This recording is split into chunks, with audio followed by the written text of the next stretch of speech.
Okay, it's Atlanta's #1 hip-hop station, Hot 107.9 and home for the Ricky Smiley Morning Show. Of course, you know it's your folk, B-High, radio shouting, stepping in the building. I got a new artist that's tearing up some things as we speak. DDG, what's good with it, my dog? What's good with it, man?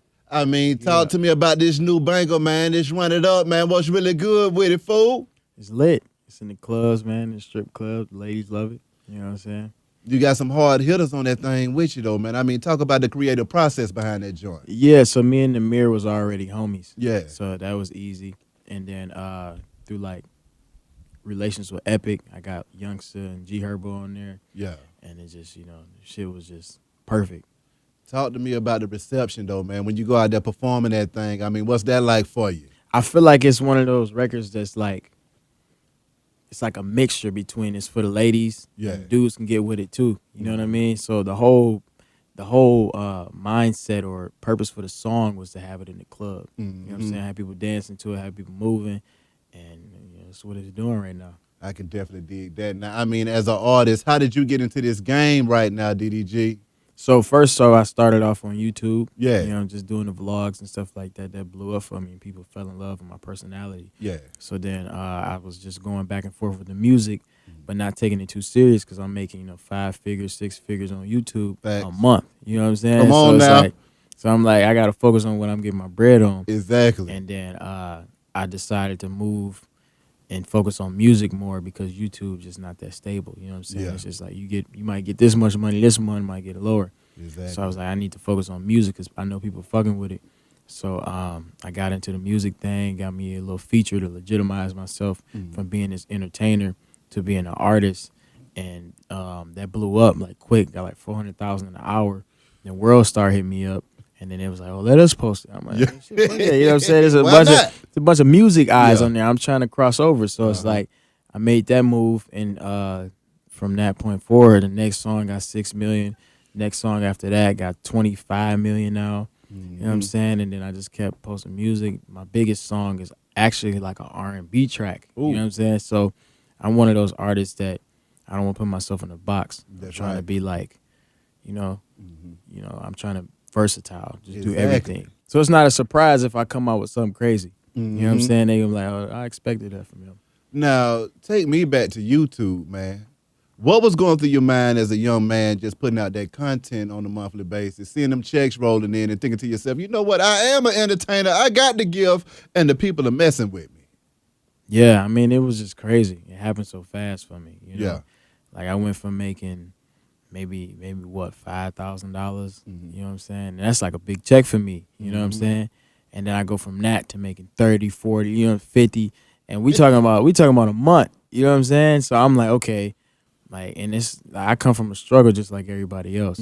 So me seeing this type of money, it was just like, wow, what the fuck, is this real? Like to this day, I'll be thinking about myself like, damn, am I really here? Yeah. Because it happened so quick. You know what I mean? Exactly. So yeah, it's just dope. And then with it being the internet, you don't really have all of those people right in front of you every time. So you're thinking to yourself, it's similar to being in this studio. Me and you talking right now, but you got hundreds of thousands of folks listening, but it's just me and you in here right now talking. So you're thinking to yourself, is anybody out there listening? What's really going on?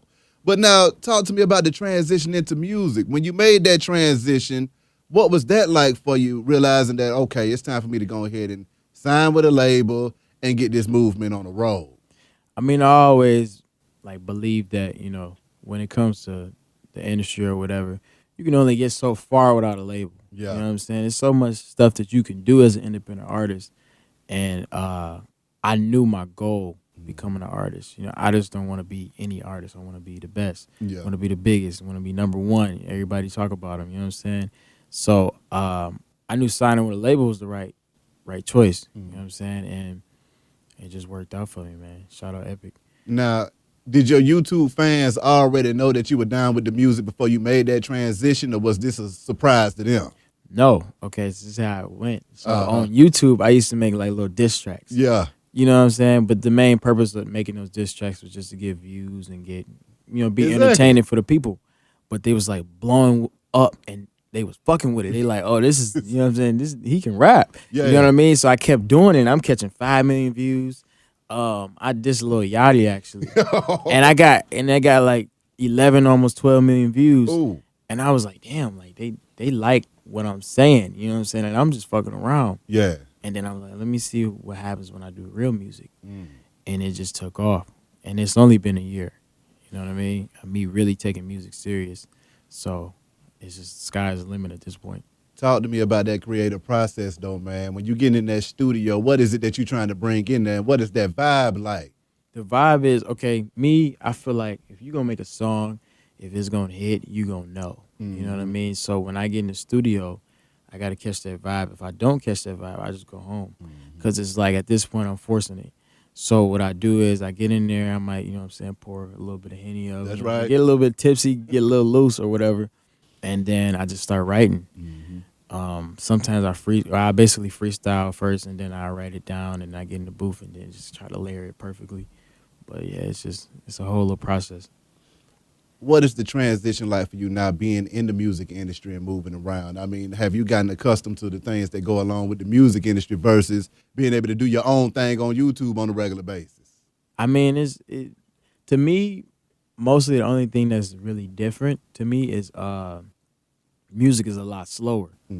When it comes to like me posting content on YouTube, like I got to do it every day. Yeah. You know what I'm saying? Sometimes I post like 3 videos a day or something like that, just to keep it's like, it's a quick machine. Like they need that content.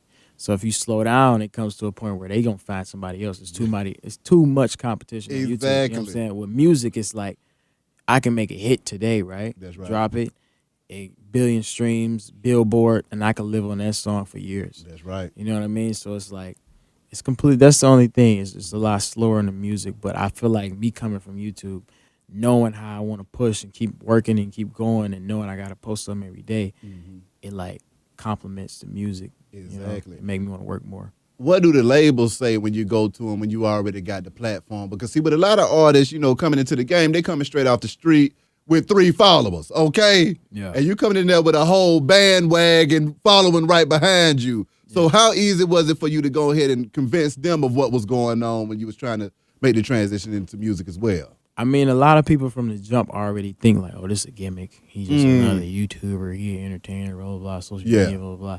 So it's like, that's the only downfall. But me having all these followers and having good music, it gave me a whole lot of leverage. You know what I'm saying? I got a banging deal. That's You know what I mean? So it's like, it's just all made sense, because I knew I was going to be great regardless. And it's just like, you need that extra partner to take it to the next level, and I'm trying to get to the top. Now, when it comes to these songs and these shows, I mean, what are the songs that get the crowd going crazy every damn time, DDG? Okay, so I got this song right now, as you know, Run It Up. That's right. That's going up. You know what I'm saying? Going crazy right now. Just came out. Yeah. You know what I'm saying? Going crazy. But a song called Givenchy. I got a song called Arguments for the Ladies. That's my biggest song right now, which is crazy. Okay, now. I ain't no Chris Brown. You know what I'm saying? But Arguments, and I'm R&B tip singing on it, and that's my biggest song right now. But yeah, man, I got hella songs. Accountant, Young, Rich, and Black just came out. I got a whole bunch of stuff. Got a project coming soon. Talk to me about this project that's on the way, man. What do we need to be expecting now?